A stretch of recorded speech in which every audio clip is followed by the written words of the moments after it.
எல்லோருக்கும் வணக்கம். பத்திரிகையாளர்கள், எல்லாம் நண்பர்கள் எல்லாருக்கும் என் வணக்கத்தை தெரிவிச்சுக்கிறேன். ரொம்ப நன்றி. இயக்குநர்கள் எல்லாம் எல்லாம் வந்தது ராஜமுருகனுக்காக தான். இவங்க எல்லாம் வந்தது ராஜமுருகன் அவரை பாராட்டுறதுக்காக வந்திருக்காங்க. ஸோ அவங்க எல்லாத்துக்கும் நான் நன்றியை தெரிவிச்சுக்கிறேன். மை லார்ட் அப்படின்றது அந்த டைட்டில் அவர் வழக்கமாக எல்லா படத்துலையும் வைக்கிற ஒரு டைட்டில். ஆனால் மயிலாட் நான் அடிக்கடி அவர் சொல்லுவார், இது கோர்ட் ட்ராமா இல்லை.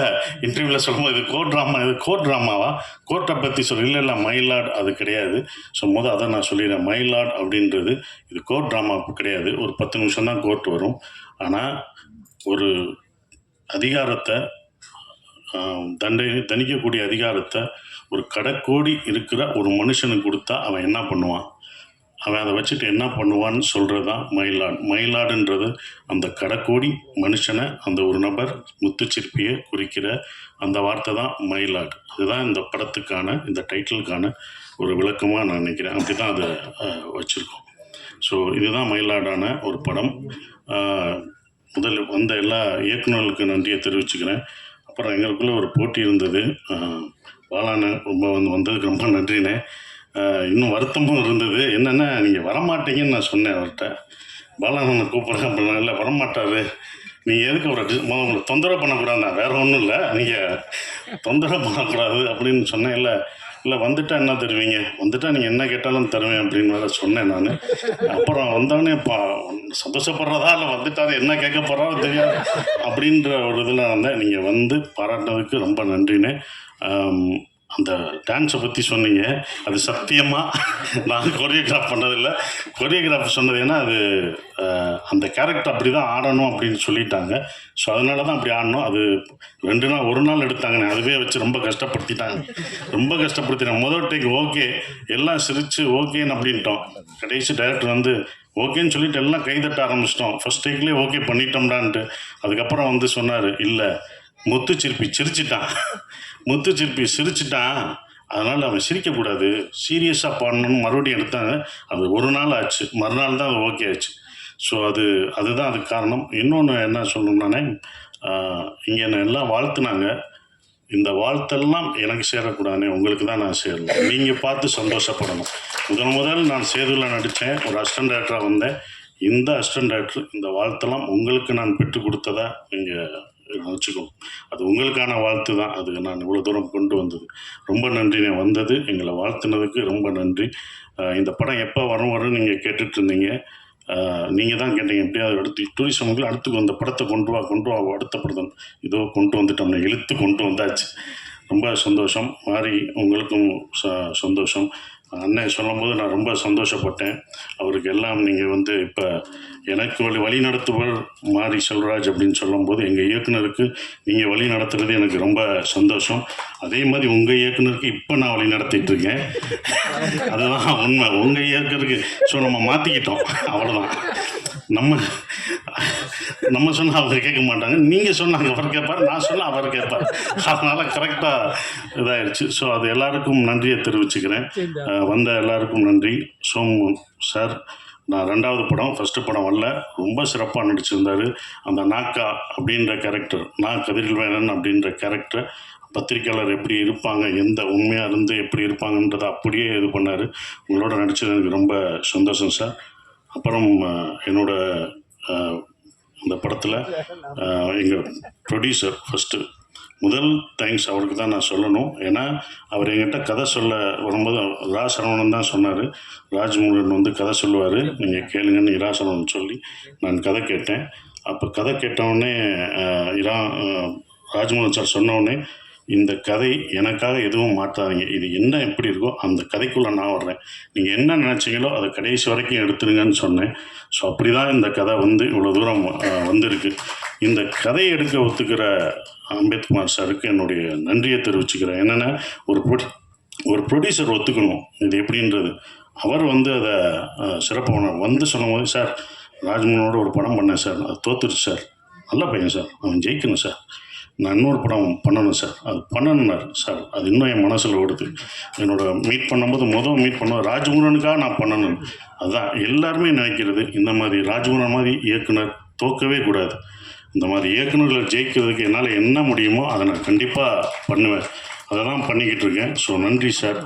அப்புறம் சைத்ரா பயங்கர ஆர்டிஸ்ட். நீங்கள் பாடினதை பார்த்து பயந்துறாங்க. ஏற்கனவே சிங்கர் வேறு. நானே அப்படி தான் மறந்தேன். ஒரு எங்கள் படத்தில் நாட்டுப்புற பாட்டு ஒருத்தவங்க பாடினாங்க. பாடிட்டு இருக்கோம், நான் பாடுறேன் நீ இருமா, நீ ஏன் பாடுற, லேட்டாக பாடு, நீ அவங்க தான் பாடுறாங்க, நல்லா பாட முடியல, நான் ஒரு பாட்டு பாடுறேன், சரி பாடு அப்படின்னு. அது ஒரு பாட்டு அவங்க கன்னடத்தில் ஒரு நாட்டுப்புற பாட்டு பாடிச்சு. ஏதோ மீத்தேன்னு ஒன்று பாடிச்சு. மிரண்டோம், என்ன நல்லா பாடுங்க. அப்புறம் தான் சொல்லிச்சு, ஒரு 3 படங்கள் கன்னடத்தில் சிங்கர் சகலகலா வள்ளி. நடிப்பு மட்டும் இல்லை, அவங்க டான்ஸு, பாட்டு, ஃபோட்டோகிராஃப் வேறு எல்லாமே பண்ணியிருக்காங்க. ஸோ உங்களோட நடித்தது எனக்கு ரொம்ப சந்தோஷம். நல்ல ஆர்டிஸ்ட். ஏன்னா டோபி பார்த்துட்டு நானும் ஒரு ரசிகன். அது நடித்தது ரொம்ப அதுவும் அந்த காதல் காட்சிகள் நல்லா நடிச்சிருக்கீங்க அப்படின்னு இப்போ லிங்குசாமி சார் சொன்னார். பிரமாதம் பண்ணுற எல்லாருமே சொல்கிறாங்கன்னா அதுக்கு காரணம் நீங்கள் தான். அது நல்லா வர்றதுக்கு நீங்களும் பண்ண ஒரு காரணம் தான். ரொம்ப நன்றி கெமி. நீங்களும் இந்த படத்தில் நடிச்சிருக்கீங்க. அந்த கேரக்டர் ரொம்ப நல்லா இருந்தது. ஸோ எல்லாருக்கும், இந்த பணியாற்றின எல்லாருக்கும் என் நன்றியை தெரிவிச்சுக்கிறேன். ஷான் ரோடன், யுகபாரதி சார், இவங்க 3 பேரும் டைரக்டரும் பண்ணும்போது 3 பேர் காம்பினேஷன் எப்போதுமே தப்பாது. நான் அவர்கிட்ட கேட்பேன், அவருக்கு மட்டும்தான் அந்த மாதிரி பாட்டு கேட்பீங்களா? இல்லை, அவர் தான் அப்படி கேட்குறாரு, அதனால் நான் போடுறேன்னு சொல்கிறாரு. ஷான், நம்ம நட்பு இன்னும் தொடர்ந்துக்கிட்டு தான் இருக்குது. நாங்கள் இன்னும் ஒவ்வொரு இதாக போய்கிட்டே இருக்கோம். போனது டூரிஸ்ட் ஃபேமிலிக்கு போனோம். அடுத்து இந்த இதில் எல்லா இன்டர்வியூவும் கலந்துக்கிட்டு இருக்கோம். ஸோ ரொம்ப சிறப்பாக இது பண்ணுறது. அப்புறம் எடிட்டர் அவருக்கு இது, அப்புறம் ரொம்ப சந்தோஷம் இருக்குது. அப்புறம் இன்னொன்று சொல்லணும்னா ராஜ்முருகன், கடைசியாக எங்கள் டைரக்டர் ராஜ்முருகன் நான் சொல்லும்போது எல்லாருமே சார் அவர் சைக்கோ அப்படின்னு என்கிட்ட ஒருத்தர் சொன்னார். என்னடா சைக்கோன்ட்டாங்க சார், அவர் சைக்கோ ஆச்சு, அவரோட எப்படி சார் பண்ணுவீங்க அப்படின்னு நான் கதை கேட்க வரும்போது அப்படியே பார்க்கினேன். கதை கேட்டு 2வது தடவை இன்னொரு தடவை கரெக்ஷன் பண்ணிட்டு ஒரு வருஷன் சொன்னார். சைக்கோவா அப்படின்னு. சரி, ஃபஸ்ட்டு டே போகும்போது நானும் அப்படி நினச்சேன். ரொம்ப ரசித்து சிரிக்கிறீங்க, அவங்க வீட்டில் அப்படி இல்லை, ஓகே அவங்க வீட்டுக்காரம்மா சிரிக்கிறாங்க. ஆனால் என்னடா சைக்கோன்றாரு. முதல் நாள் ஷூட்டிங்கப்போ பார்த்தேன், என்னடா பண்ணுறாங்கன்னு பார்ப்போம், 2 நாள் பார்ப்போம் அப்படின்னு நினச்சி 2வது நாள் பார்த்தேன். ரொம்ப நல்லா தான் இருந்தார். இவர் நடிக்கிறாரா? 3வது நாளும் பார்த்தேன், நடிக்கிறாரா? அப்புறம் பிரச்சனைகள் வரும்போது என்கிட்ட டக் கதவை தட்டும். என்னோட ரூம் கதை தட்டினா, சரி இன்றைக்கி ஏதோ ஒரு பிரச்சனை சார், ஒரு பிரச்சனை நடந்து போச்சு. என்னடா சைக்கோன்னாங்க, இவர் இந்த பிரச்சனையை ஹேண்டில் பண்ண மாட்டேங்கிறா, நம்ம தான் பண்ணணுமா, சரி பண்ணுவோம் அப்படின்னு சொல்லி. ஏன்னா ஒரு கட்டத்தில் படம் நிற்கிற மாதிரி இருந்தது. ஏன்னா ஒரு ஆர்டிஸ்ட் நடிக்க வேண்டியது, அந்த ஆர்டிஸ்ட் நடிக்காதனால அது ஒரு மிஸ் அண்டர்ஸ்டாண்டிங்னால அந்த நடிகர் நடிக்க முடியாமல் போனும்போது நாங்கள் பேக்கப் ஆகி கிளம்ப வேண்டியதாக இருந்தது. யாரை கூப்பிடலாம், என்னடா நம்ம ஆபத்துக்கு யார் இருந்தும்போது யாரை கூப்பிடலான்னு அப்புறம் தான் சொன்னேன். சோமு நீங்கள் என்ன சொன்னாலும் கேட்பாரா அப்படின்னா, கடைசியாக சேர்ந்ததான் இல்லை கேட்பார். அந்த கேரக்டர் அவர் நடிக்க கேளுங்க, நீங்கள் கேட்டாங்கன்னா உடனே அடித்தார். சார் நான் ஃப்ரீயாக இருக்கேன், நீங்கள் உடனே வாங்க. அவர் கதையெல்லாம் சொல்லலை.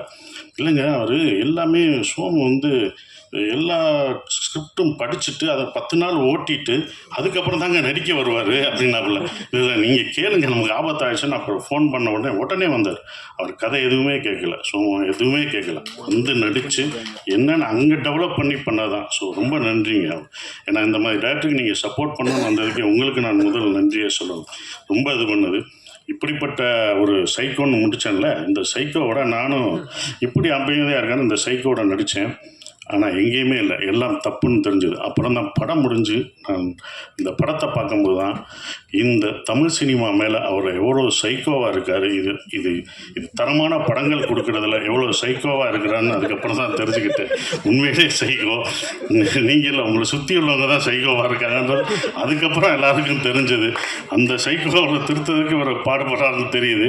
நிச்சயம் வெற்றி பெறுவீங்க. நாங்கள் அடுத்த இந்த படம் கதை சொல்லும் போதே நான் அடுத்து ஒரு படம் அவருக்கு நான் பண்ண போகிறேன்.